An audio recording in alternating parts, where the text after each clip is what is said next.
Well, hey there, I'm Rachel, and I'm so glad you've joined me today. If you're a mom and you've ever stood in a doorway watching your child struggle and thought, I don't even know what they need right now, then this episode is for you. Whether your kid is 2 or 22, there are seasons where you can tell something is off, but you can't fix it. Maybe you can't even name it, and you don't know how to pray about it. Today, we're going to talk about that exact space. But before we dive in, I wanted to make sure you know about the prayer cards, 31 prayers for a mom's heart. These prayers are written for the moms when you don't know what to say, when you're exhausted, and when you're scared for your kids. Maybe you're even feel like you're failing. There's a prayer in there for almost every season of motherhood, and you can grab them at rachelwojo.com/shop. I'll have the link in the show notes. And now for this week's segment of Questions in Hard Spaces, where I answer the hard questions about prayer that people email me or DM me.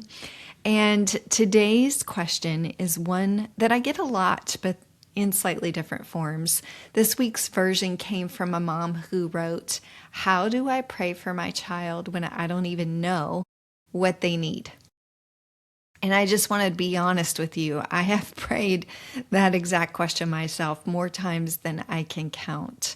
There are many times where the hard part of this question isn't really about the praying, it's about the knowing. It's standing in front of your child, maybe a 3-year-old having a meltdown that you can't decode, or a 15-year-old who refuses to talk, or a grown child who's making decisions that you don't understand. And in those moments, you know the most loving thing you can do for them is pray for them, but you have no idea what to pray.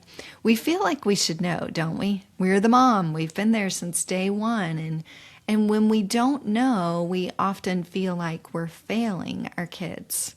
So I wanted you to hear this today.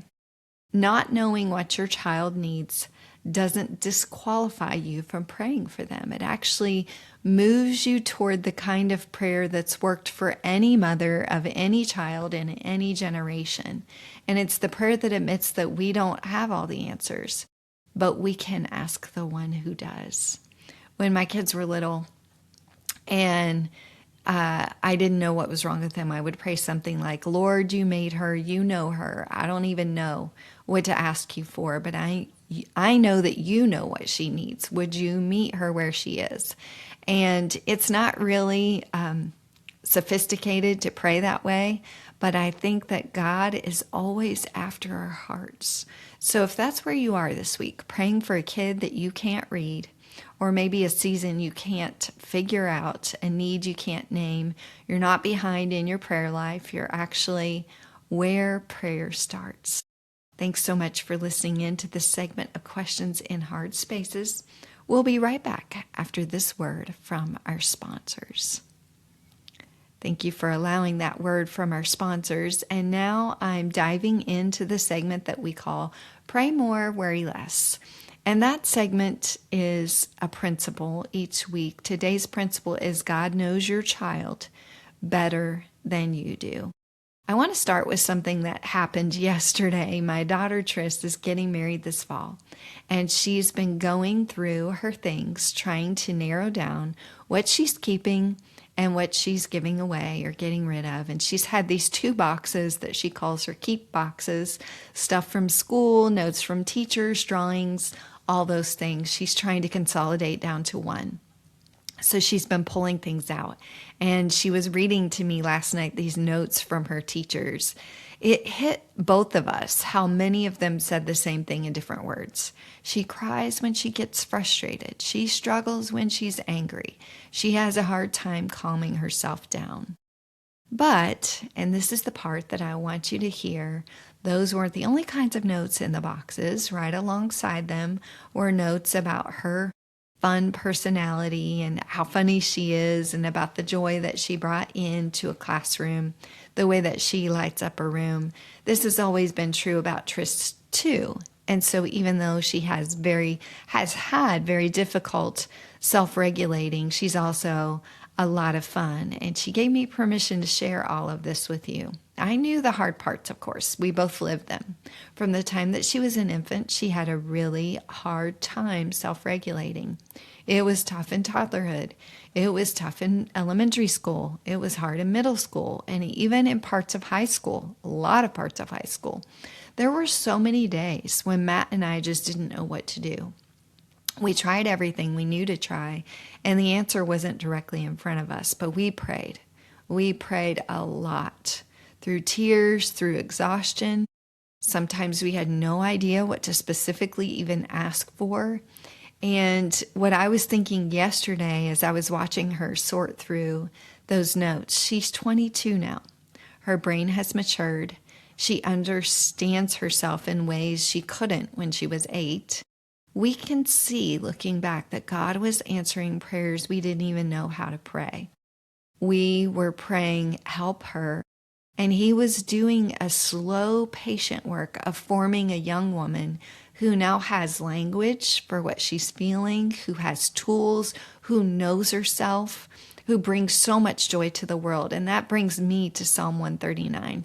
It's a passage I really wanted to emphasize in this time together. For you created my inmost being. You knit me together in my mother's womb. I am fearfully and wonderfully made. Your works are wonderful. I know that full well. My frame was not hidden from you when I was made in the secret place, when I was woven together in the depths of the earth. Your eyes saw my unformed body. All the days ordained for me are written in your book before one of them came to be. Listen to that last line for a second. All the days ordained for your child were written in God's book before one of them came to be. Every day you didn't know what your child needed, God already knew. He knows. Every season you haven't been able to decode, God knows. The hard stages, the surprising turns, the version of your child that you're wanting to picture but is not there yet, God already sees all of that. And that's why we can pray when we don't even know what to ask for. We're not expected to be the experts on our kids. God is. He knit them together. He knows the wiring of their brain, the shape of their soul, the things they'll grow into, and the things they'll grow out of. And that's where I was thinking about 1 John 5. This is the confidence we have in approaching God, that if we ask anything according to his will, he hears us. And if we know that he hears us, whatever we ask, we know that we have what we have asked of him. So here's where this kind of lands for me. When I don't know how to pray for one of my children, I can pray, Lord, would you do what it is according to your will for them? And I know he hears that prayer every time. I don't have to have the right words. It takes the pressure off of me. I don't even have to know exactly what's wrong. I can just take them to God who already knows. For our final segment, I wanted to share an answer prayer story like I usually do each week. And because I'm living in the middle of this answer prayer story, when Triss was struggling through those years of trying to figure out how to self-regulate as she was growing up, there was a specific prayer that Matt and I prayed. We prayed that God would bring the right people into her life, friends who would understand her. And eventually, though we barely let ourselves whisper this on some days, a man who would love her and walk her into adulthood. We didn't know what to pray for her relationship specifically. We just had to trust that God knew the shape of who she'd be at 22 or 25 or 30. Fast forward, she's now engaged to an incredible young man. He's kind, he's patient, he sees her clearly and loves her well, and they love each other, and they're getting married this fall. And what really gets me is that God was answering this prayer for years before Noah ever showed up. Before Triss and Noah met, God was forming each one of them. He was forming her into the woman, and he was forming him into the man who would love her well. He was lining up a story that neither of them could have engineered.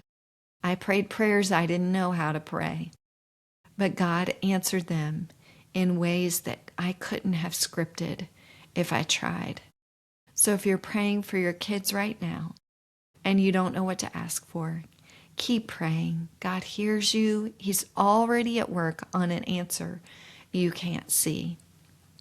If today's episode resonated with you, and if you're in that place of praying for your kids without always having the words, then I want to point you back to the prayer cards, 31 prayers for a mom's heart. I wrote these for the days when I didn't have the words, and there's a prayer in there for every mom who's exhausted, for the mom whose kid is struggling, for the mom who feels like she's failing, for the mom watching her child walk through something that she can't fix. Each one is short, scriptural, and meant to be prayed when you have nothing else to give.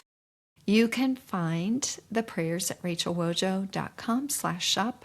I really do believe these will meet you right where you are.